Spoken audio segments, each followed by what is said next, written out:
complotto non esiste, probabilmente esiste, chi lo sa. Io non mi faccio mille fisse, mi vivo in questa civiltà che purtroppo vedo continuamente perdere di umanità e perdere di senso costantemente. Per questo che la sua di mentalità non mi aspetto che capisca tutto quello che sta avvenendo, però lo sto vedendo, è per questo che mi sto spegnendo e racconto tutto quanto attraverso questi miei temi che purtroppo mi riempiono la testa di problemi.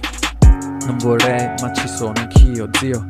Com'è che faccio in questo mondo dove siamo tutti ridotti ad essere sottomessi ad una parola di chi? Di Dio, oppure di quello che si crede un Dio. Adesso i soldi hanno ridotto l'uomo ad essere schiavo solamente, senza avere le catene ai polsi, ma costantemente, perché la mente è repressa, anzi è talmente complessa che si riduce solo a pensare a come portare cibo e non andare in mensa, alla mensa dei poveri. Faccio salti in banca, faccio saltare in bancomonete come tanta.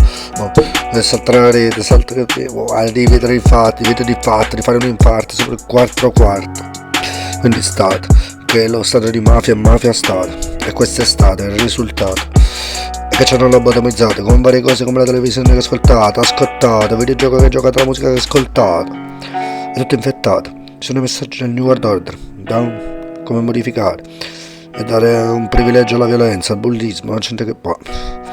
Più sei violenta, più è il sigillo del primo della classe. È successo forse, le scosse hanno infettato pure nei film, buone canzoni, i garzoni sono quelli che hanno più appeal, ma sti sepil, le stesse situazioni, come cannibalismo, forse l'origine primordiale dell'uomo, che per l'autodifesa ti scegli quello che uccide il tirannosauro con un calcio solo, quindi gravita da te, grave la situazione perché senza sole sopra il suolo, il soil, dopo sei solito che non fai i fiori. E quindi ti trovi con la bara con i fiori sopra, no, sono il cobra che ti dice non mi sfiori. Manco per un attimo, sono coatto, è come il gatto contro il cobra col battito, ti scatta l'atomo, schiato. Buono, ti saluto fratimo, bello buono cosa è sto stato, ti è piaciuto spero la collab, frato.